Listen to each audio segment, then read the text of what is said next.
Olá pessoal, tudo bem? Gente, seja bem-vindo a mais um episódio do podcast Geração Anônima. Hoje eu estou com uma convidada que para mim é muito especial. E detalhe, vai fazer um ano que nós estávamos marcando para compartilhar o testemunho dela. E a prova é ao Senhor que esse tempo fosse hoje. Gente, eu sei que eu já contei vários testemunhos aqui nesse canal. Mas o testemunho de André, eu tenho plena convicção que você nunca ouviu uma história como a dela. Fique até o final, tenho certeza que você vai ser muito abençoado por essa mensagem. André, seja bem-vinda, amiga, a esse podcast.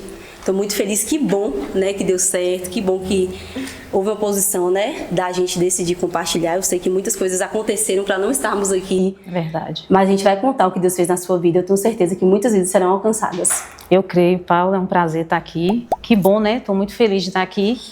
Foi algo que eu profetizei para a minha vida. Verdade, né? Você estava falando que você me conheceu, né? E nem me conhecia, na verdade. Isso, e profetizei que estaria aqui contando a minha história. E eu creio que essa história irá alcançar o coração de muitas pessoas. Não só de mulheres, mas eu creio que de muitas pessoas. Amém. Amém. Amém. Então vamos lá. Eu queria que você contasse pra gente como foi o seu encontro com Jesus. Você nasceu um lar cristão? Com quantos anos você aceitou Jesus? Vamos começar com esse contexto da sua história.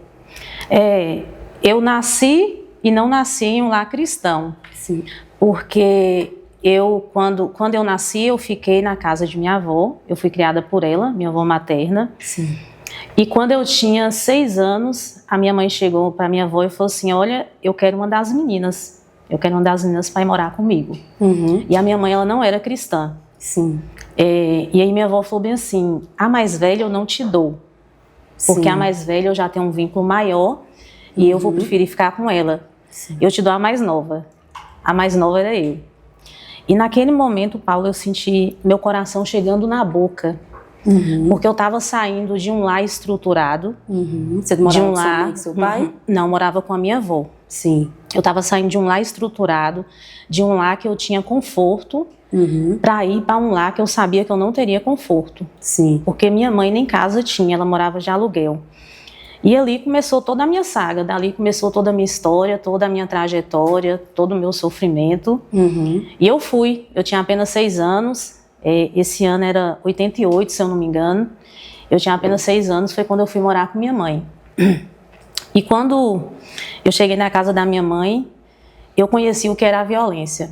O que era a violência. Dali, nós começamos a viver várias coisas. Sim. E dali começou toda a minha trajetória. Minha mãe, ela era casada com um homem violento, um homem alcoolista, e que não media esforços para mostrar que quem mandava realmente era ele. Que ele estava no poder, que ele era o dono de toda a situação. E a gente morava em casa alugada. E eu tive um sofrimento muito grande, porque assim, a minha mãe não trabalhava. Minha mãe tinha eu, minha irmã e tinha meu irmão. Só que minha irmã ficou com minha avó, igual eu te falei, e eu fiquei com ela. E daí começou tudo.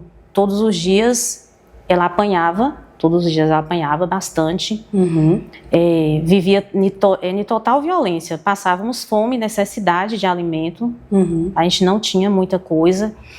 E assim, eu tinha que me submeter àquilo. Sim. Eu tinha que me submeter. Você não conhecia Jesus? Já tinha ouvido a palavra? Nada. Eu mantinha ali aquela vida precária, aquela vida assim sem esperança. Eu não tinha esperança de vida. Sim. Eu olhava assim, o que eu via na minha frente era uma violência extrema, porque assim, ele batia muito nela, ela não podia nem, o fato dela respirar incomodava ele. O fato dela viver incomodava muito ele.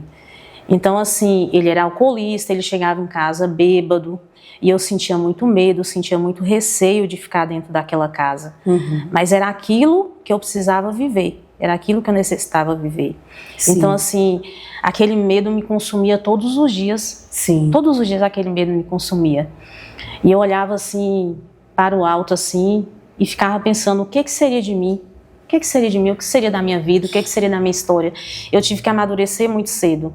com relação a isso, sabe? De você, assim, levantar, de você olhar para as panelas e não ter o que comer.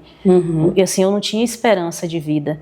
E minha mãe me disciplinou a fazer as coisas muito cedo. Sim. Eu era obrigada a fazer tudo dentro da casa. Mesmo sendo muito nova, eu não tinha uma infância. Eu não tinha infância. O que eu tinha era muitas obrigações. Sim. Eu tinha muitas obrigações para cumprir, mesmo que eu não tinha uma vida estabilizada com eles. Então, assim, eu esperava amor de mãe, mas eu não tinha o amor dela. Ela nunca se posicionou em relação a ele por medo, e ela também não conseguiu te oferecer esse amor que você precisava. Não conseguia. Então, assim, ela queria alguém para ajudar. Ela só me queria para estar ali, para ajudar. Mas eu tinha muito amor por minha mãe. Eu tinha muito amor, eu tinha admiração, porque eu a enxergava de uma forma diferenciada, sabe? A gente sempre vê a mãe independente, né? Se ela é boa ou ruim, a gente sempre ama. Ela era meu porto seguro. Ela era meu porto seguro. Ela era meu tudo. E assim, eu passei minha vida inteira imaginando que eu fui jogada no deserto para morrer. Eu imaginei que quando ela chega até minha avó e fala assim, eu preciso de uma das meninas, e minha avó escolhe a minha, eu pensei a minha vida inteira, eu fui jogada no deserto para morrer. Até eu entender, muito tempo depois, que eu fui jogada no deserto para sobreviver. Porque Deus, Ele estava comigo. Sim. Deus, Ele estava comigo. E nessa casa que a gente morava, quando eu vi muita escuridão, porque como era precário, a gente não tinha energia elétrica, né? Não tinha energia elétrica, não tinha água encanada. Então, assim, nesse dia, eu olhei para o alto e falei bem assim, meus filhos jamais irão passar o que eu estou passando. Sim. A palavra, né? O poder da palavra. O poder de você proferir palavras de bênção sobre a sua vida, mas até então eu não conhecia Deus. Eu não sabia, eu só vivia em meio a muito sofrimento. E foi quando eu falei bem assim, eu quero conhecer o Deus da minha avó. Sim, que sua avó... Deixa eu me perder um pouquinho. Você morava com a sua mãe... Morava com a minha avó. Você morava com sua avó. Isso. Desde quando você nasceu com sua mãe deu você para sua avó. Isso. Aí sua mãe pegou você de volta. Pegou de volta. Entendi. Pegou de volta. Entendi agora. Pegou de volta e me levou para morar com ela. E assim, nesse percurso, porque eu não consigo contar em uma ordem cronológica, mas esse percurso a gente morava em casas das quais a gente não conseguia pagar aluguel. Eram casas que eles não conseguiam pagar o aluguel e tínhamos que fugir durante as madrugadas. Deixava a porta, a chave na porta e fugíamos durante a madrugada para não ter que pagar aquele aluguel. Sim. E assim, toda a minha trajetória com minha mãe, com o esposo dela, eu andava em bares, eu andava muito em bares que ele me levava, ele ia fazer coisas erradas, ele me levava junto. Então foi uma exposição muito grande, uma exposição enorme, assim, eu não conseguia ver maldade naquilo, eu achava que realmente a vida era aquilo que eles me ofereciam. Eu entendia que era aquilo, eu entendia que viver era daquela maneira. Sim. Sabe? E eu me recordo que a gente estava em uma casa, porque igual eu estou te falando, são fatos que eu vou lembrando, que eu creio que Deus deixou fixado na minha memória, fatos da violência em si. Uma casa que a gente morava, que foi uma casa assim que ela colocou uma calça jeans, nesse dia, ela se arrumou, ela teria que sair. Sua mãe? Minha mãe. E aí ele olhou para ela e falou assim, tira agora. Aí ela olhou assim e falou assim, tirar? Ele falou assim, tire agora. Aí ela falou assim, não. Ele falou, tire agora. E nesse não, naquele mesmo momento, ele já veio, já partiu para cima dela e já deu uma surra nela. Meu Deus. Na sua frente? Na minha frente, porque assim, nada era medido, né? Nada era medido, era tudo na frente da gente. Tudo acontecia ali no tempo real. E naquele momento, assim, eu ficava olhando e eu não podia fazer nada. Eu era apenas uma criança. Eu via aquilo, igual eu estou te falando, eu achava que era algo normal, que era algo que acontecia dentro das casas. E vivia de acordo com aquilo. Só que essa violência ele transferia também para mim, que não era filha dele, e para o filho dele. Era uma violência constante, não só com a minha mãe, mas também comigo. Então, assim, eu lembro de um fato que teve uma vez que eles tiveram que revezar para me espancar. Meu Deus. Primeiro começou a me espancar, e era assim, de bater cabeça em parede, de bater bastante. E aí ela terminou, e aí ele vem e começa.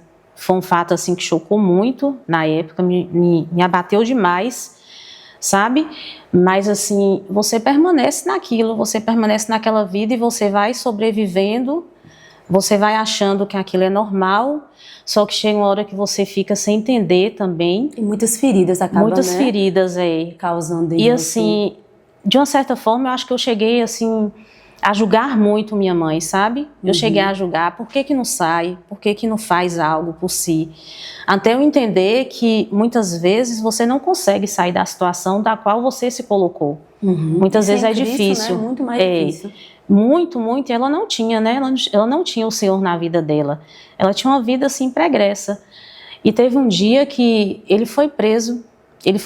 Paula, ali eu vi a solução para todos os meus problemas.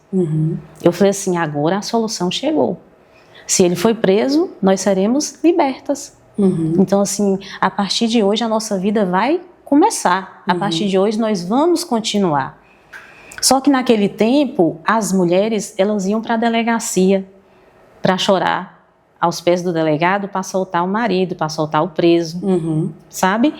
E ela me levou porque eu andava em todos os lugares. O que você sentiu? Minha mãe poderia viver uma vida de liberdade e quer voltar. Sim, eu falei isso pra ela, eu falei assim, mãe, vamos fugir daqui, porque agora é nossa hora, é nossa vez. Gente, eu lembro que era madrugada, uma madrugada muito fria, e a gente estava dentro da delegacia para ela chorar, para soltar ele. E olha que ele fazia muito mal para ela, ele fazia muito mal, ele usava de muito mal. E assim, eu não entendia por que ela estava ali naquele lugar, por que ela estava chorando por ele, por que ela queria ele solto. Isso não entrava na minha cabeça. Sim. E quando eu falei para ela, ela me deu um tapa no rosto e falou assim, cale a sua boca. Meu Deus. Cale a sua boca. Então assim, naquele dia eu falei assim, ela realmente não quer sair dessa situação. Tu lembra quantos anos você estava nessa fase? Ainda era na fase dos 6. Meu Deus. Ainda era na fase dos 6 anos. Uma criança. Era uma criança sem infância, né? Uma criança reprimida. No entanto que eu cresci com muitos medos, com muita repressão. E foi algo que afetou muito a minha vida. E ali eu senti que realmente ela não queria sair, de que realmente ela estaria com ele. Mas assim, eu também sabia que havia muitas ameaças, sabe? Ele a ameaçava demais. Olha, caso você me deixe, eu mato a sua mãe, eu mato o seu pai. Se você sonhar em sair daqui, eles irão morrer. Então assim, eu creio que também ela permaneceu por conta de muito medo. Muito medo, né? Sabe? De muito medo. E assim, a nossa trajetória era sempre de violência, corridas, porque ele corria muito atrás da gente para bater, para espancar. Ele chegava até a casa da minha avó, quebrando porta, batendo, e minha avó enfrentava, sabe? E eu olhava assim, será? Porque você se pergunta, será que tem solução? Será que eu vou conseguir sair disso? E eu creio que eu saí disso, eu saí assim, intencionalmente de uma certa forma, mentalmente, quando eu falei que eu queria o Deus da minha avó. Você já tinha ouvido falar então? Já tinha sim, porque até a minha avó... Você morou com ela. Isso, a minha avó ela andava na igreja. Sim. Ela era da igreja, e eu falei assim, eu não sabia que Deus era. Eu não sabia que era o Deus vivo, que era o Deus todo-poderoso, que é o Deus que eu conheço hoje.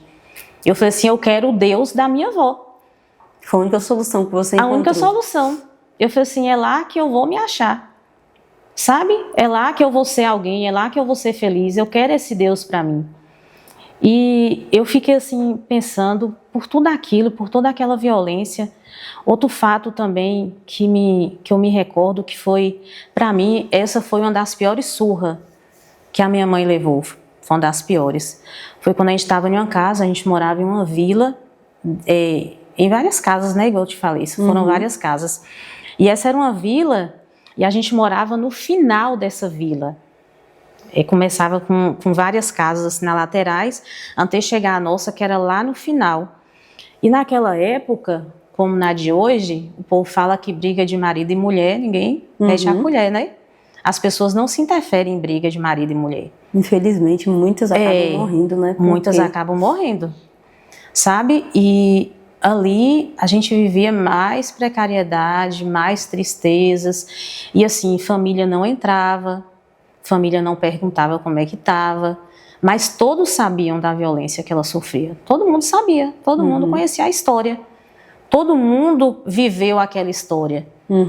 Só que naquele dia, Paula, para mim foi algo assim tão terrível, porque ele bateu tanto nela, ele bateu tanto, que eu não conseguia mensurar a dor que ela estava sentindo. Eu não conseguia, eu só chorava, e eu chorava muito. Meu irmão era novinho, estava do meu lado, e ele rasgou as roupas dela, rasgou toda, rasgou. E nesse dia estava chovendo, e ele pega ela assim, sai arrastando ela, e joga ela no fundo da casa, no meio de uma lama, e o corpo dela fica estirado lá, porque ela desmaiou de tanto que ela apanhou.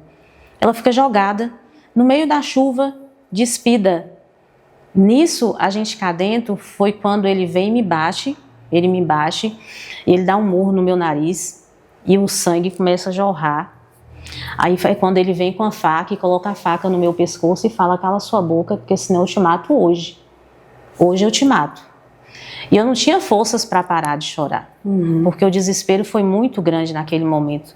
E eu olhava para o céu assim, para o céu não, olhava para o telhado assim e falava: meu Deus, quem vai poder ajudar a gente? Quem vai poder tirar a gente dessa situação? Quem vai poder socorrer a gente? Eu não conseguia ver esperança naquilo. Eu não conseguia ver assim, sabe, uma luz no fim do túnel. Eu falei assim: como é que eu vou sair disso? Como é que eu vou sair dessa violência? E eu não lembro como a minha mãe se levantou. Eu não consigo me recordar como ela conseguiu sair dali. Eu sei que no outro dia, eu falei bem assim, a minha blusinha, ela era azul, uma blusinha azul, só que ela ficou toda vermelha por conta do sangue. Eu falei bem assim, eu não vou tirar, porque a minha avó precisa ver o que eu passei. A minha avó precisa ver o que eu passei, ela precisa ver, porque no outro dia, eu falei assim, a minha avó, ela pode me ajudar. Só que a minha avó não tinha forças para poder ajudar. Ela lutava, mas ela sozinha, ela não tinha forças para tirar a gente daquela situação do qual a gente viveu. Sim. Sabe? Eu creio assim que era algo que a gente precisava passar. Tudo aquilo que eu vivi me fortaleceu para chegar até aqui hoje. Sim. Para estar aqui hoje. Você vai dizer, foi fácil? Não. Não foi, muito pelo contrário, foi algo muito difícil. Foi algo muito insuportável de viver. Sabe? Muito insuportável de você ter que viver com a violência, ter que viver com o agressor, ter que, de uma certa forma, suportar aquilo, amar aquela pessoa de uma certa forma, né? Porque você não tem outra opção. Você não tem. Então, assim, eu não ia contra ele em momento nenhum. Em momento nenhum eu cheguei a ir contra ele, a falar, para de bater na minha mãe, sabe? Para de bater em mim. Para de bater no meu irmão, para de nos agredir. Eu não tinha essa força, eu ficava calada. Eu era muito reprimida. Mas eu creio que era realmente para mim calar. Sim. Eu creio que eu não precisava falar determinadas coisas para ele. Mas, assim, hoje, trazendo para o dia de hoje, eu vejo algumas mulheres que podem sair dessa situação de violência. Tem mulheres que elas poderiam sair, mas não saem. Muitas pensam, eu penso no meu filho. Mas você esquece que o filho também está sendo agredido, né? De uma forma psicológica, de uma forma física, porque eu fui agredida das duas formas, tanto psicologicamente como fisicamente. E isso foi algo que me machucou muito, porque assim, você cresce armada, você fala assim, não, jamais um homem vai triscar em mim. Você já entra em um casamento muito armada. Tem dificuldade até para se relacionar com as pessoas, muita dificuldade. Muita, porque assim você passa muitas coisas, né?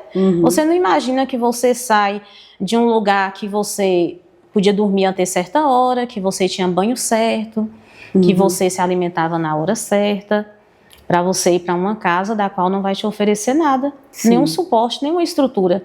Eu não tinha estrutura nenhuma familiar dentro daquela casa. Muito pelo contrário. O que eu tinha era muita surra, muita violência, muita falta de amor. E tem algo assim que eu me recordo, que é algo até que hoje eu acho engraçado, porque eu sabia que eu iria apanhar. Eu sabia. A minha mãe, eu saía muito de casa. Eu não tinha assim aquela proteção, sabe? De filha, que é perigoso sair, que eu não vou deixar. Não. Eu era muito solta, eu resolvia tudo, eu comprava tudo, mesmo tão novinha, Então, assim, eu andava pelo bairro, eu corria, eu comprava remédio, eu comprava as coisas que necessitava quando tinha-se dinheiro. E a minha mãe sempre mandava eu comprar o leite do meu irmão. E eu sempre fui muito apaixonada por leite. E eu ia comprar o leite dele. Eu sabia que na volta eu iria receber uma surra, porque eu furava o leite no caminho e ia tomando aos pouquinhos até chegar em casa. E eu me recordava assim que eu falei assim, meu Deus, era algo assim que eu não conseguia segurar, sabe? Porque assim, era fome também, era fome. Só que eu entendi o porquê que eu apanhava, porque assim, ela tinha que sustentar 2 filhos e ela tinha uma opção para fazer. A opção dela era meu irmão, porque meu irmão ele era novinho, então assim, ela tinha que sustentar ele e eu de uma certa forma tirava o alimento dele. E começava a tomar o leite dele no meio da estrada. Eu falo assim, meu Deus, como é que pode? Sabe, você saber que você vai apanhar, mas você procura de uma certa forma aquilo. Eu não conseguia me segurar. Mas tinha a irmã dele, a irmã desse agressor, ela ajudava muito a gente. Ela mantinha a gente, ela dava leite, ela dava um suporte, sabe? E assim, é uma das lembranças boas que eu tenho dessa infância, que eu passei com eles. Porque assim, neles eu senti uma segurança, eu senti um suporte. E Deus, ele nos envia anjos, ele nos envia pessoas para nos guardar, para nos abençoar. E ela trazia esse provento, sabe? Para as nossas vidas. E isso me dava, assim, uma clareza para todo aquele turbilhão de coisa, para toda aquela escuridão que eu vivia. Que ainda existia pessoas boas, né? Que pudessem estender a mão. Sim, existia pessoas boas. Aí você pode até me perguntar com relação ao meu pai. Eu fui de uma certa forma rejeitada pelo pai. O biológico, né? Biológico. No entanto que no meu registro só tem o nome da minha mãe. Meu Deus. Só que é uma história que eu entendo, porque o relacionamento que eles tiveram foi, né, um relacionamento do qual não deveria existir, e ela engravidou de mim. Então, assim, eu entendo o porquê da decisão deles, sabe, Paula? De permanecer com a família. Claro que isso demorou muito para chegar até a mim. Foi algo que demorou. Se culpando muito. Até nesses momentos, talvez, que você apanhava, você perguntava, cadê meu pai? Se ele estivesse aqui me protegendo, né? Se ele tivesse me cuidado, decidido ficar comigo. Então a gente acaba culpando o outro sem nem saber os motivos, né? Então eu cresce culpava. aquela raiva. Porque eu não conhecia, eu não sabia o motivo, né? Pelo qual ele tinha me rejeitado. Eu não sabia ante compreender, ante liberar perdão, né? Porque é necessário você liberar o perdão. Mas foi algo que depois eu fui entendendo, fui compreendendo, fui vivenciando. E assim, eu vou falar assim, de uma certa forma, eu creio que uma das últimas surras que eu me recordo, que já veio já para a fase já dos 7 anos, que já foi ali já foi no ano de 89. A gente, igual eu te falei, a gente não tinha casa, a gente morava de aluguel, saltava de uma casa para outra. E naquele momento foi quando naquele tempo havia invasões.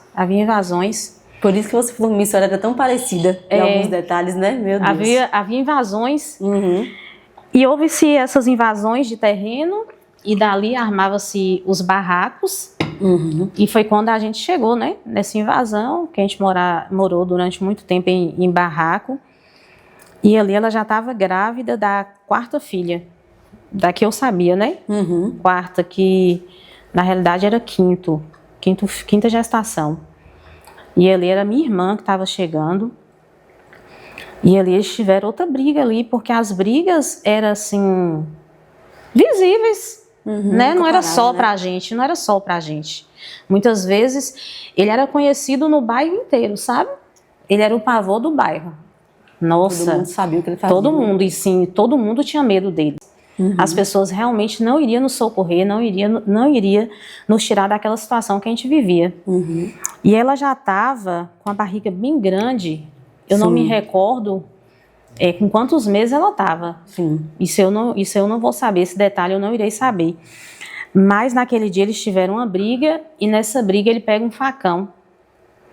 E nesse momento ele ameaça ela. Ele fala assim, se você não calar sua boca, eu te mato agora também. aquela mesma frase, sabe? Daquele homem que é quem manda, é quem ordena tudo. E assim, eu presenciei tudo, porque eu estava próxima dela, porque eu só andava do lado dela, né? Então assim, eu próxima dela, e ele falou bem assim, eu te mato aqui agora. Aí eu lembro que desse fato, no outro dia, ela já estava lavando as roupas do bebê. Ela já começou a lavar as roupas do bebê.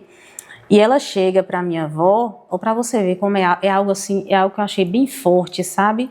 É algo assim que você não consegue esquecer, eu não consigo esquecer essas palavras. Eu creio assim que ela já pressentia algo, ela já pressentia algo. E ela chega para minha avó enquanto ela lavava as roupas, que ela estava indo para casa da minha avó, enquanto lavava as roupas do bebê e pendurava, ela virou para minha avó e falou assim, ô mãe, eu quero lhe pedir algo. E minha avó falou assim, o que foi? Eu quero que a senhora cuide de Andréia para mim. Aí eu olhei assim, olhei para ela, olhei para minha avó falou assim, pode deixar que eu vou cuidar dela sim. Então assim, eu creio que naquele momento ela pressentia algo, que algo iria acontecer na vida dela, sabe?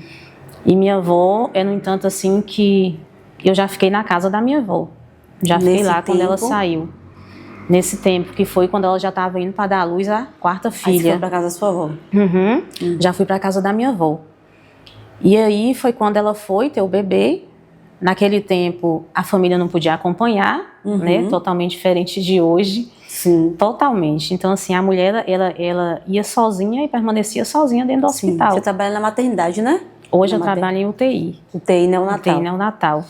Então, assim, hoje a nossa vivência é totalmente diferenciada, né? Naquele tempo era tudo mais fechado. Sim. As coisas eram mais proibidas. E a gente tinha grande expectativa, porque até então não se fazia ultrassom para dizer do sexo do bebê, né? Se era um menino, se era uma menina. E a gente tinha uma grande expectativa. Vai ser uma menina. Eu e minha irmã, dentro de casa. Não, vai ser um menino. Não, eu quero uma irmã. E o nome vai ser fulano, não, vai ser assim. Então, assim, havia grande expectativa na gente para a quarta filha, porque mesmo em meio a toda aquela violência, a gente não conseguia ter tanta amargura na vida, sabe? A gente ainda conseguia coisas boas. Sim, criança é sempre expectativa boa, né? Que tá chegando, trazendo coisa boa. É a questão da inocência, né, Paula? É verdade. Eu creio que isso é muito bom, a inocência dentro da gente. E foi quando ela foi, né, ter o bebê e aquela espera, aquela coisa boa, aquela expectativa, assim, porque eu sempre sonhei muito com família. Eu sempre sonhei muito, eu sempre pedi muito a Deus uma mesa como essa, cada um sentado no seu lugar, sabe? Tudo formado, e eu perguntava, Senhor, família, cadê minha família? Sabe, cadê meu pai, cadê minha mãe? Isso me angustiava muito de não ter essa estrutura, de não ter esse lar formado. Isso pesava muito dentro de mim. Então, assim, o nascimento de minha irmã trazia uma esperança, trazia algo bom de que tudo aquilo iria ser reformulado, de que toda aquela situação seria melhorada. Só que quando a notícia chega pra gente, não é a melhor notícia. Não é. Quando chega, a notícia fala assim, olha, sua mãe morreu. Meu Deus. Sua mãe morreu. Sua mãe morreu? Minha mãe morreu? Como assim? Sua mãe morreu e estão tentando salvar o bebê. Meu Deus. Paula, eu fui pro fundo da casa e eu vi um buraco abrindo debaixo dos meus pés. Eu senti, literalmente. Eu senti o chão abrindo e para mim eu ia entrar dentro e não iria sair de lá nunca mais. Eu falei assim, a minha mãe morreu? E eu fiquei perplexa. Como assim a minha mãe morreu? Ela foi ter um bebê. Eu não consigo acreditar. E aquilo chocou muito a minha avó. Chocou muito meu avô. E assim, minha irmã sai desesperada. O povo sai correndo atrás dela. Ela tinha 9, eu já tinha 7. E assim, todo mundo perplexo sem acreditar. Porque assim, até então era uma mulher saudável, uma mulher jovem, que passava por toda aquela violência. Mas que eu me lembre, não era uma mulher que andava doente, foi uma mulher que levou a gestação toda, andando, fazendo as coisas, em pé, sabe? Aí de repente essa mulher chega no hospital para dar à luz e volta morta para dentro de casa. Então assim, você fica incrédula com tudo aquilo. E naquele tempo, eu não sei se você lembra, mas os corpos eram lavados dentro de casa. Não lembro não. A funerária não pegava, eu nem sei essa questão do serviço da funerária como era, mas eu lembro que o banho foi dado dentro da nossa casa, no quarto, com as portas trancadas, e dali eu não sei como é que o corpo chegava, até então no caixão. Eu sei que o banho foi dado lá. Com isso nessa época não, né? Sabia que o corpo estava lá, na sua casa. Sabia, porque eu estava lá dentro da própria casa. E aí, eu já me lembro de minha mãe dentro do caixão, eu do lado, porque eu não conseguia sair. Eu não conseguia acreditar em tudo aquilo. E eu olhava assim e falava assim, meu Deus. Eu olhava assim para ela, eu não conseguia acreditar. Sim. Sabe? Na feição daquela mulher. E o bebê? O bebê já tinha sido, já tinha conseguido, já tinha sobrevivido, já estava bem até então, o bebê. Mas ela não. Eu olhava assim, não sentia minha mãe morta. Para mim ela estava viva. E eu ficava assim me indagando o porquê de uma pessoa morta tá com o corpo morno. Sim. Mas você acha que alguém... Você tocou nela no momento? O tempo inteiro eu não tirava a mão de cima dela. Eu não tirava, porque eu não conseguia sair do lado dela. Porque eu fiquei muito desacreditada de tudo aquilo. Não foi algo assim que não entrou na minha mente, sabe? Não entrou. Porque assim, eu vi minha mãe saindo viva. Eu queria que ela voltasse viva. Independente de tudo que a gente vivia, independente da dor, do sofrimento. Você lembra se você fez alguma oração nesse momento? Não. Por ela, não, né? Não tinha ainda um relacionamento? Não tinha. Só estava sentindo a dor ali da perda? Só a dor e a esperança de que tudo aquilo não era real. Só isso. E minha mãe, ela transpirava muito, Paula. Ela transpirava dentro do caixão. E eu não tinha noção.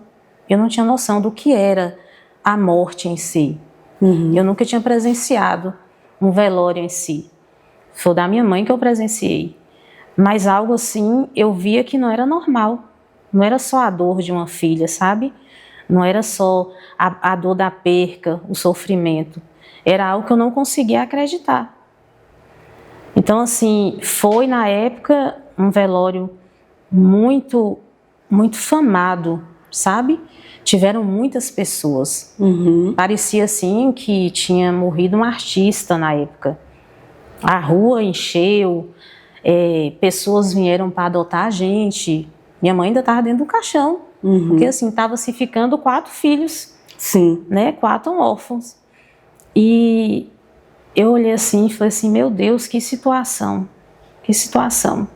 No outro dia, fizeram o velório, no outro dia teve o enterro, e no outro dia, o marido dela, naquela época, as portas ficavam abertas, a gente não trancava a porta de casa, a gente mantinha as portas entreabertas. Sim. E quando a gente está na cozinha da casa, eu, minha avó e minha irmã, a porta se abre, e ele dá um grito e fala assim, enterraram Norma viva. Meu Deus. O corpo vai voltar. Meu Deus. Paula, minha avó, caiu instantaneamente no chão. Foi instantâneo. O choque foi tão grande. E eu fiquei assim olhando, só que eu não conseguia sentir tristeza. O que eu sentia era uma alegria. Eu falei, minha mãe vai voltar. Então quer dizer que ela saiu de casa, dentro do caixão, foi enterrar. Enterrada. Chegou a acontecer o enterro? Sim, ela estava. E como é que descobriram que ela estava viva? Olha para você ver. Segundo ele, eu não sei o que houve com ele. Se você fala assim, o que houve? Eu creio que aquele homem ele foi tomado de um grande remorso. Eu creio que ele foi tomado de um grande remorso. Por tudo que ele fez com ela, Por tudo que ele fez. Por tudo. Então, assim, ela era assim uma propriedade dele. Ela pertencia a ele, na cabeça dele. Ele mandava, ele fazia o que ele bem entendia. De repente, ele perde aquela propriedade. Sim. E ele não imaginava perder aquela propriedade. Ele não imaginava ficar sem ela. Então eu creio que houve sobre ele assim, aquele remorso, aquela questão de culpa. Segundo conta, né, fizeram a exumação do corpo, E quando eu abri o caixão, o corpo estava virado.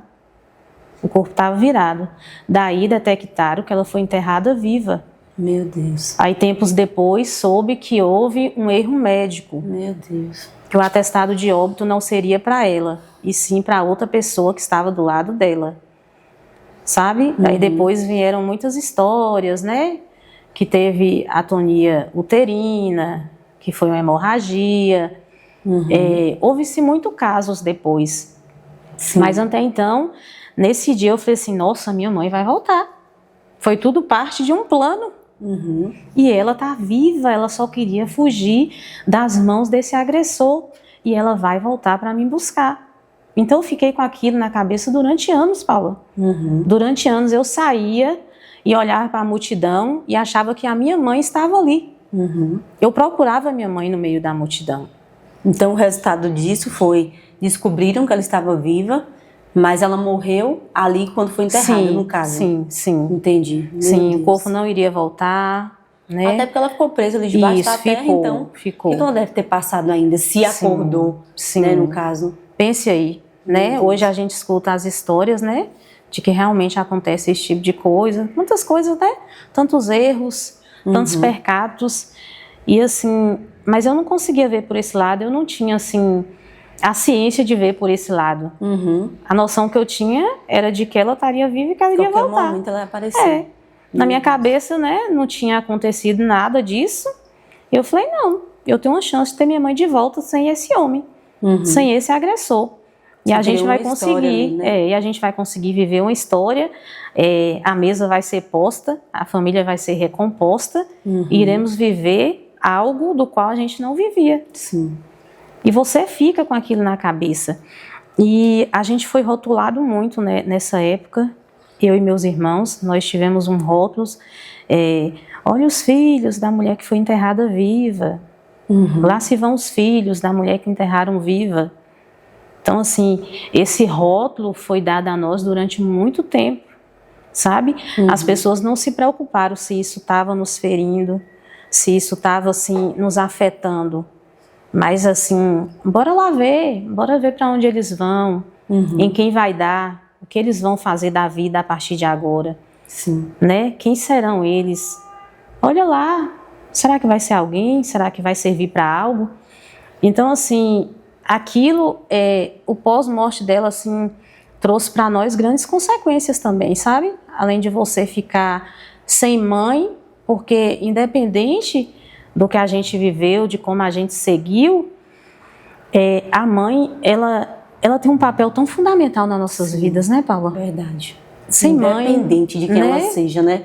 Se boa ou ruim, principalmente na infância. Eu falo assim, quem tem suas mães, valorize, sabe? Valorize, dê valor, cuide enquanto pode, porque assim, quando você fica sem ela, é uma dor que eu acho que não passa nunca. Principalmente na infância, né? Sim, cicatriza, sabe? Mas sempre vai ficar aquele vazio, um vazio que pessoa nenhuma pode preencher. Sim. Você pode ter quem for na sua vida, mas esse espaço, esse lugar de mãe, ele nunca vai ser preenchido, nunca, porque ele é da mãe. Então, assim, aquilo me machucou muito e perdurou muito durante toda a minha vida, toda a minha trajetória, toda a minha adolescência. Eu tive o suporte da minha avó. Aí todo mundo foi morar com a avó, nesse caso, né? Não, só eu e minha irmã. E os seus irmãos? A minha outra irmã foi para adoção e o meu irmão ficou com o pai. Foi para adoção por quê? Foi para adoção, mas a adoção da própria tia. Né? Ela era a última, ela era a bebê, então a irmã dele quis ficar com ela. E eu permaneci com minha avó junto com minha irmã. Sim. Que foi quem me deu E todo o seu irmão suporte. era de outro pai? Era dele. Ou era desse que agressou? Desse, do agressor. Ele ficou com ele. E assim, teve uma vida bem difícil. Porque cresceu com ele, Cresceu com ele. A violência que era dada à minha mãe foi transferida para ele. Sabe? Foi toda transferida para ele. Então, assim, é algo assim que você vê que tem pessoas que não mudam, né? Tem pessoas que não mudam. Que independente do tempo, das circunstâncias, do que passa, a pessoa decide ser aquilo e permanece naquilo. Sim. E ele permaneceu, ele continuou realmente agredindo, só transferiu, né? Só transferiu de pessoa Porque ele não tinha mais um, mas ele tinha um outro para agredir. E graças a Deus que ela fez esse pedido para minha avó. Sua avó decidiu, ficar com você. Decidiu ficar comigo, que foi o lar correto, que foi o Deus, que eu falei assim, o Deus da minha avó, eu quero conhecer ele. Foi quando eu decidi e quando eu comecei a ir para a igreja, mesmo que quando eu chegava da igreja eu dormia. Era algo muito engraçado, que eu queria muito ir para a igreja, mas eu chegava e eu dormia durante o culto. Diz que isso é espiritual, né? Me fala. Bate um sono assim pra gente não ouvir nem a palavra, não receber. Como eu era muito novinha, né? Eu acreditava assim cansada às vezes. Aí minha avó me beliscava, né? Acorda, embora. Mas assim, foi daí que nasceu toda a minha trajetória com Deus. Foi daí que eu vi que realmente eu estava no caminho certo e de que realmente a minha vida poderia progredir, sabe? E é um versículo que eu trago para a minha vida, que verdadeiramente tu és o Deus que me vê. Meu Deus. Tu és o Deus que me vê.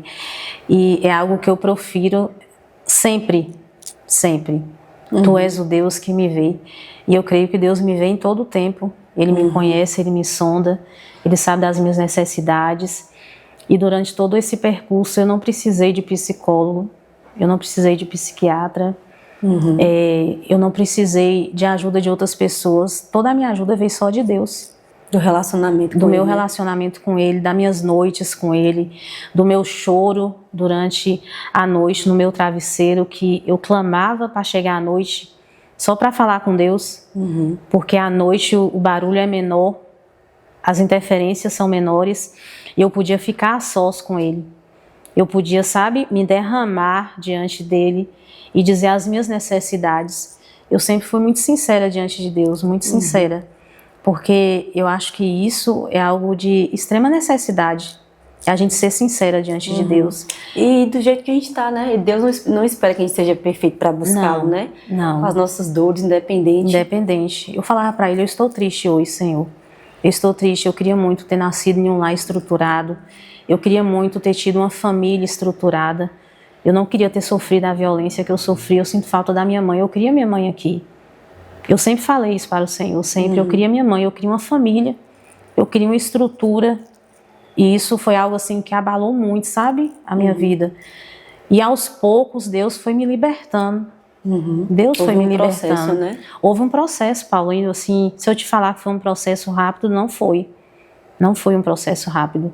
Foi um processo demorado, foi aos poucos. A construção da identidade, né, de ser amada, porque houve muita desconstrução na sua vida, principalmente na infância, que é algo que a psicologia fala, né, que a primeira infância ali é os momentos mais importantes da criança. Então, no seu caso, houve um desamor muito grande. E como foi que Deus reconstruiu essa identidade de que eu amo a Andreia e que ela pode começar de novo, ela pode ter uma família, ela pode ter filhos?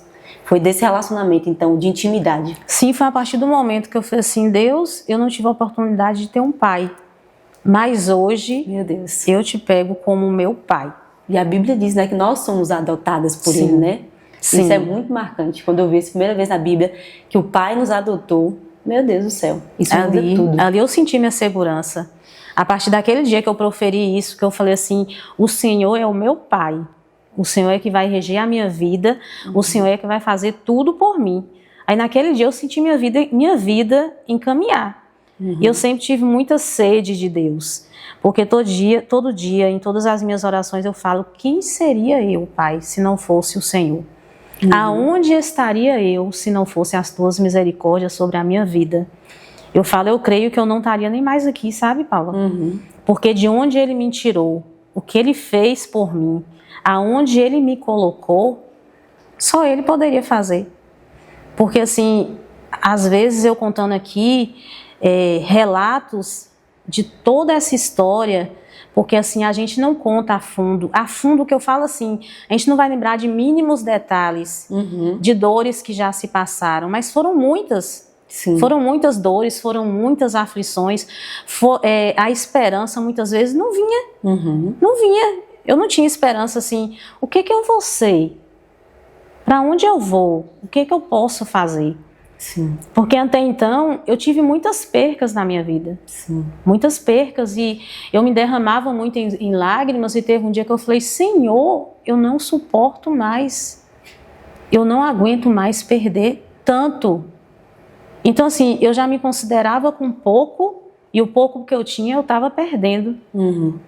E se você falar que muitas vezes não chegou o desespero sobre a minha mente, sim, já chegou muito desespero. Já tive momento assim de nem querer existir, sabe? De indagar assim, realmente tem solução? Realmente tem um futuro certo na minha vida? Realmente eu vou progredir, eu vou ser alguém? Eu vou fazer diferença na vida de alguém? Essa história, tudo isso que eu estou vivendo vai valer? Sabe? Vai valer a pena? E assim, é quando Deus ministra no seu coração de que você nunca teve só. Sabe? E ele falou pra mim, você nunca teve só. Ele sempre esteve ali comigo, ele sempre segurou na minha mão, ele sempre me direcionou. Quando eu queria mudar a rota, ele me trazia novamente para o caminho, porque ele conhecia, ele sabia do meu coração. Então assim, eu louvo muito ao Senhor, sabe? Por ter conhecido, por ter vivido experiências maravilhosas com Ele e ainda continuar vivendo essas experiências, porque Ele reestruturou a minha vida e Ele me deu família. Ele me deu família. O seu sonho, né, de poder sim. sentar em uma mesa e ter Ele me deu a mesa, Ele me deu a estrutura, Ele me deu um casamento, Ele me deu filho. Tudo que eu tenho hoje é base de oração, é base de sonhos que Deus está realizando na minha vida. Isso me completa. E ser uma mulher sarada, né? Sim, mais importante. Sim. No entanto que uma das primeiras coisas que eu fiz após tudo isso, sabe, Paulo? Após tudo isso, após todas as percas, foi liberar perdão. Eu ia te perguntar sobre isso, esse processo, porque sem esse processo a gente não prossegue, né? Não, eu sabia dentro de mim que eu precisava liberar perdão para o agressor. É algo difícil demais, mas eu precisava. E eu liberei, proferi. E minha irmã falou assim, você vai fazer isso? Eu falei, eu vou porque eu preciso viver uma vida com Deus. E isso impede, né? Impede. É aquele ditado de você caminhar com mortos nas costas. As pessoas falam sobre isso, né? Sim, eu não precisava levar. Se você não perdoar, o Senhor também não vai nos perdoar, é o que Ele diz na palavra. Então, com certeza. Eu não precisava levar as mazelas da minha mãe, eu não precisava viver a história da minha mãe. Eu precisava entender que eu tinha que viver a minha história. Sim. Sabe, era o meu tempo, era o meu momento. Porque eu vivi um certo tempo sem comemorar os dias das mães. Até eu entender, eu falei, não, agora chegou a minha vez, chegou o meu momento de viver. Se eu sobrevivi a tudo aquilo, se eu passei por tudo aquilo, e se hoje eu estou aqui, é a minha hora de viver. Sim. É o meu momento. E eu acho muito importante, André, porque infelizmente, né, no nosso caso, nossa história é parecida um pouco. Quando a gente conversou aquela vez que você me chamou, que você viu o testemunho do Paulo, a gente viu muitas coisas parecidas. Não tão pesadas como a sua, mas tem muitas coisas parecidas. E a gente poderia ter feito, tinha uma opção aí. Ou ser vítima do nosso passado, viver a vida toda como vítima, esperando sempre um amor ali de pessoas, ou confiar em um Deus que podia fazer tudo diferente. E você decidiu isso, né? Não, eu posso fazer diferente, eu posso ser uma mãe melhor, ainda que eu não tive uma boa mãe, eu posso ser uma esposa, ainda que eu não tive uma referência de ter um pai que fosse um bom marido para minha mãe, né? Eu vi uma pregadora falando ontem algo que eu achei bem interessante. Nós que não tivemos, somos autoridade para ser o melhor. Sim. Eu não preciso ser só porque eu tive, não, pelo contrário. A falta daquilo me habilita em ser alguém melhor, porque eu sei o que era não ter uma mãe. Eu sei o que foi não ter um irmão, um pai, entendeu? Então você... Isso aí que você está falando é muito importante, porque quando eu me tirei do centro... Sim. Quando eu me tirei do centro, porque o vitimismo, de uma certa forma, ele se torna uma idolatria na sua vida, né? Sim. E eu precisava me tirar do centro da situação. Não era nada sobre mim. Verdade. E sim sobre Deus. Quando eu me tirei do centro e deixei Deus agir, a minha vida começou a andar. Sim. A minha vida começou a se encaminhar. Eu comecei a enxergar as coisas na minha frente. Meu Deus. Porque algo muito perigoso é o vitimismo, né? Verdade. Ele é algo, por que eu? Você pode crescer e morrer sendo vítima. Sim. Sim. Né? Dependendo da história. É desse Enquanto jeito. Jesus não entrar, a gente vai repetir os mesmos ciclos. E corre um risco ainda da mesma situação, que muitas vezes a sua família, os seus pais, você repete esse mesmo ciclo e acaba tudo ali. Aquela questão da maldição hereditária, né? Que vai passando. Sim. E só é quebrada quando Jesus entra. Sim, E ele muda tudo. E a questão do exemplo de esposa, do exemplo de mãe, Deus me deu através da minha avó. Sim, sabe? Ela foi um espelho ali. Um espelho. Ensinou. Paula, ela foi excepcional. Ela foi excepcional. Ela era aquela mulher que não murmurava, não criticava, não. Faleceu também. Já faleceu. E eu olho assim, a gente muitas vezes tinha sal dentro do armário e ela não murmurava em momento nenhum. Ela não questionava, não falava nada.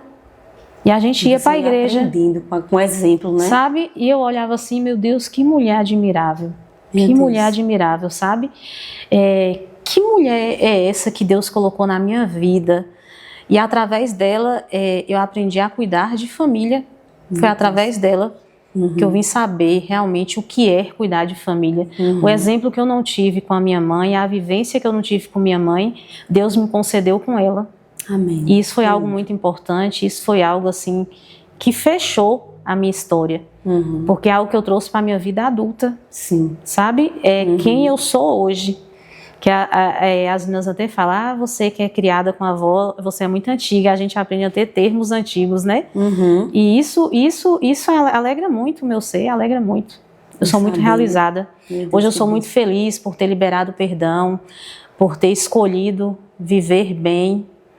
E hoje está podendo contar, sabe, essa história, mas como exemplo para mulheres, para outras pessoas também. Você pode dizer que essa história tem alguma influência no que você faz hoje, de forma do seu trabalho, né? Que você está em um lugar onde tem crianças lutando para sobreviver, na UTI, né? Isso. E você lutou muito para sobreviver, né? Talvez você não foi desejada, não sei se você chegou a parar para pensar que tipo assim, Deus, ele é muito proposital em tudo que ele faz, né? Até a profissão muitas vezes que a gente escolhe, ele nos leva ali porque sabe que nós vamos ter um olhar diferente sobre aquilo, né? Eu sei que a gente não pode ministrar em filhos dos outros, eu sei que tem crianças nascendo, mas você faz um diferencial ali naquela UTI. Você pensa sobre isso, né? Nesse amor que você não teve? Muito. Quando eu vejo assim, aonde Deus me colocou, o lugar que eu tô hoje, e eu poder, sabe, tá fazendo parte do sonho de alguém, da família de alguém, você lutar, você abdicar de si mesma para estar ajudando alguém a ter uma família feliz, porque ele é o sonho de alguém que está em nossas mãos. Os filhos, e eu oro, eu abraço, eu cheiro, eu amo como se fosse meu. Como se fosse meu. E eu creio que Deus me colocou no lugar certo, no momento certo. Porque eu já passei por vários setores, mas nunca imaginei estar no setor que eu estou hoje, da forma como eu estou hoje. Então, assim, isso engrandece muito a minha vida, muito em todo o tempo. Propósito, né? Um propósito muito grande, até para a família que eu tenho hoje, para meu filho. Isso me amadureceu em muitas questões, sabe? Amém, Andréia. Meu Deus do céu, como Deus é bom. Já estamos terminando, falta 7 minutos. Eu queria que você... Meu Deus, muito forte seu testemunho. Realmente, Deus tem uma particularidade com todas as pessoas, né? Sim. Ele tem uma maneira de agir, ele não anula, independente, né, da situação. E que bom que você disse sim. Eu tenho certeza que muitas pessoas vão ser alcançadas. Eu não sei se você se programou de trazer alguma palavra para alguém, de falar alguma coisa específica para as pessoas que estão assistindo o podcast. Você quer falar alguma coisa para as pessoas sobre não desistir, sobre acreditar? Você vai olhar para essa câmera, não é mais para mim, né? Fique livre, você tem 7 minutos aí, né? É muito, hein? É muito, mas você pode terminar antes. Eu gostaria de falar para as mulheres que muitas vezes não têm esperança mais, que está passando por um momento de agressão, de violência, que se sentem acuadas, presas. Eu gostaria de dizer para você que ainda há solução para o seu problema, há solução para a sua vida, que você venha colocar Deus no centro, que você venha confiar que Ele é provedor e que Ele pode fazer todas as coisas impossíveis por você. Então, assim, hoje vocês têm voz. Antigamente eu não tinha, mas hoje vocês têm voz. Hoje vocês podem gritar, podem falar, podem pedir por socorro, não só para Deus, mas também para o que é físico. Hoje nós temos as redes sociais e você vai em busca de sua libertação, vai em busca de uma vida melhor e creia, confie, porque assim como eu saí de tudo isso, você também pode sair. Isso aí, Paula. Amém, glória a Deus. Eu ia falar que eu ia deixar seu Instagram, mas eu quero que você mesmo diga qual é o seu Instagram, caso as pessoas queiram te procurar, né? Porque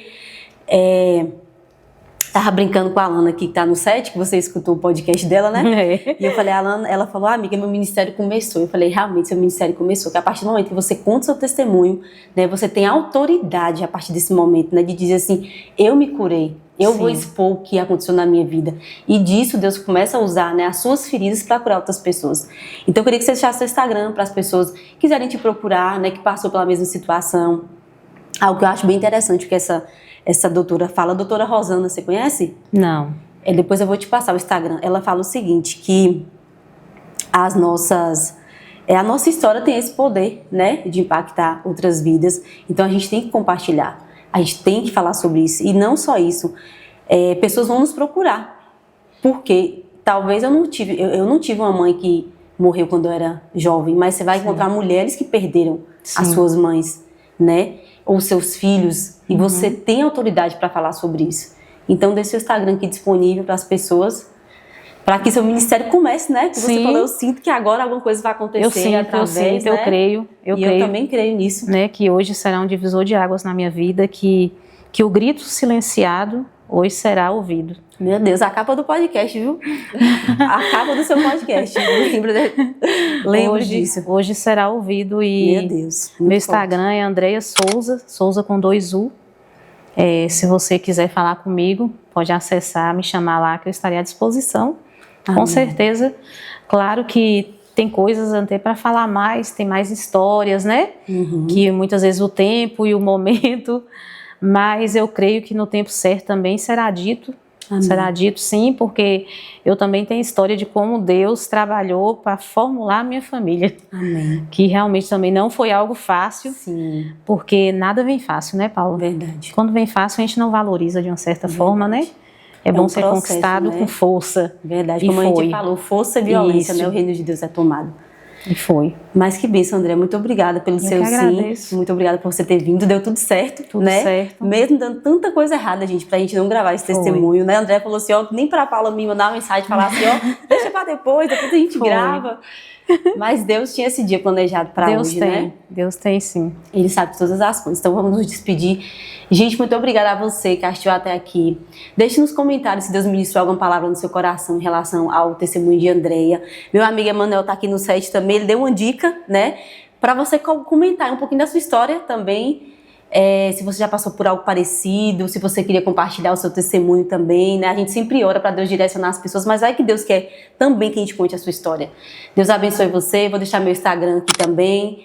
E muito obrigada a você que ficou até aqui. Não esquece de compartilhar esse vídeo. Tem pessoas que precisam ouvir a história de André, então seja esse canal de bênção na vida de outras pessoas.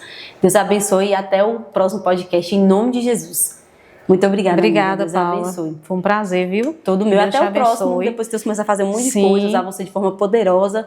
Vamos sentar aqui de novo e contar quantas de vidas foram alcançadas. Vai ter coisas novas para ser falado, sim. Amém. Glória a Deus. Amém. Amém. Glória a Deus. Já apareceu todo mundo aqui agora do set. Peraí, Thiago, vem aqui, todo mundo aparecer. Deixa os feedbacks de vocês pra lá, Thiago, porque de lá. Oi. O que é que vocês sentiram com essa história? O que é que vocês sentiram? Diga. Gente, nós temos tempo ainda. Eu falei, meu Deus. E você, Liz, o que é que você sentiu, amiga? E você, Emanuel, o que você achou tão forte? Eu sentei no chão, eu falei assim, vou sentar um pouco no chão aqui, porque... Eu tive muita vontade de chorar e me segurei. Agora, várias vezes eu segurei o choro ali porque eu vontade de descer lá pra baixo. Eu vou descer porque eu falei, não, vou continuar aqui. Mas... Porque é algo que você olha e fala assim, quantas pessoas vivem isso? Principalmente sobre esse caso que você falou que sua mãe foi enterrada viva, né? Senta aqui, amigo, só um pouco, porque Thiago disse que você tá muito alto. Sim, mas quantas pessoas vivem isso, né? Sim. Tipo assim, por conta de um erro médico, por conta de uma desatenção, pessoas são enterradas vivas, ou então pessoas recebem a medicação errada e morrem, acabam trazendo consequências na vida das pessoas que elas nem imaginam. Ah, não, tá bom, morreu. Os médicos estão, beleza, morreu. Mas o que acontece depois? Verdade. E aconteceu tanta coisa na vida dela depois da morte da mãe dela, mas graças a Deus, que a partir disso, o Senhor veio. Veio. Né? Então, meu Deus, foi impactante. Venha falar aqui, Tiago, qual foi a parte que mais te impactou? Vem aqui do lado de André, nós queremos te ver. Eu tô bagunçado, Não, eu quero que você apareça aqui nos bastidores para honrar a sua vida. Você que é o cara que... Esse cara aqui, André, saiu dessa igreja comigo 2 horas da manhã. Cansamos de sair 2 horas da manhã pintando essa igreja. Todo mundo aqui tem um papel importante nesse projeto, que é tudo sobre o Senhor. É um exemplo, Como Deus é bom, né? Eu gosto muito de curtir, de olhar vocês, os bastidores, né? demais. Pois é, essa galera aí, ó. Mas... E Tiago, eu vou botar uma foto dele bem aqui, vai aparecer exatamente nesse momento. Eu vou botar a foto sua aqui, se você não aparecer. Vou botar a foto sua aqui.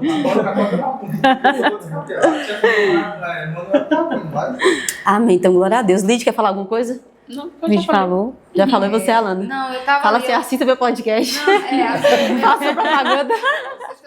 O podcast de Alana é maravilhoso. Gente. eu tava ali, ó, ela falando, eu vou gravar. Aí eu gravava, ela falava um assunto interessante. Aí depois eu desligava, ela falava outro pior ainda, eu falava, não, era esse que aí eu gravava. Aí daqui a pouco eu desligava, oh meu Deus, eu tenho que gravar esse também.